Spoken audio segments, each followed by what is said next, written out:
پاکستان میں کھیتی باڑی کے میدان میں پنجاب سب سے آگے ہے۔ ایگریکلچر کے میدان میں پنجاب کا کسان بڑا محنتی اور سمجھدار مانا جاتا ہے۔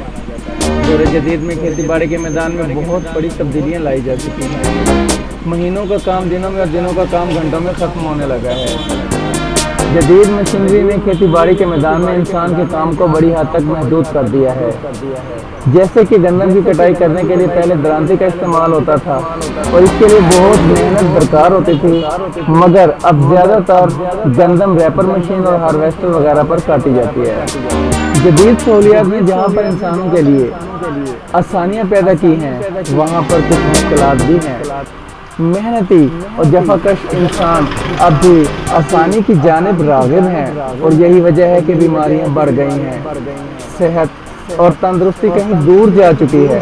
ہسپتالوں میں ایسے لگنے لگا ہے جیسے کہ کسی دعوت پر لوگ آئے ہوئے ہیں۔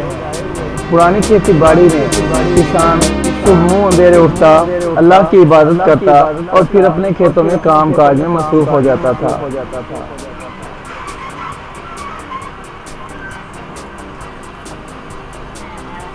وہ اپنے بیلوں کی جوڑی کو لے کر ہل جوتنے کے لیے کھیتوں کی جانب چلتا اور سارا دن انہی کے ذریعے سے اپنے کھیتوں کو کاشت کے قابل بناتا تھا۔ کھیتوں کو پانی لگانے میں بھی انہی بیلوں کا بڑا کردار تھا۔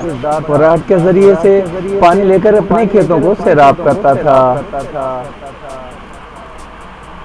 کھاد کے نام پر انہی مویشیوں کا گوبر استعمال کیا جاتا تھا جو کہ بخوبی کام کرتا تھا۔ اس قدرتی کھاد میں کوئی کیمیکل وغیرہ نہ تھا جو کہ انسانی جسم کو نقصان پہنچائے۔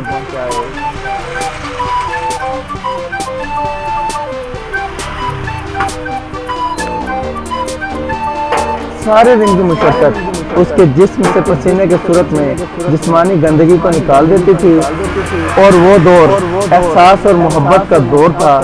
لوگ ایک دوسرے کے کام آنا اپنا فرض عین سمجھتے تھے۔ پورا گاؤں ایک دوسرے کے دکھ سکھ کا ساتھی ہوتا تھا۔ جو انسان سارا دن محنت اور مشقت کے ساتھ اپنی حق حلال کی کمائی کھاتا تھا، وہ یا اس کا گھرانہ ہمیشہ خوش و خرم رہتا تھا۔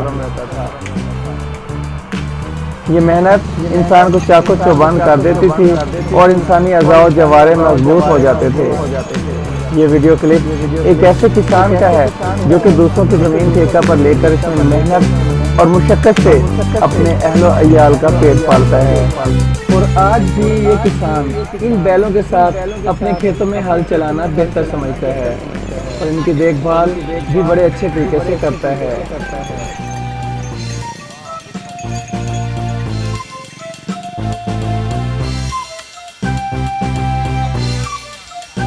کب منگوانی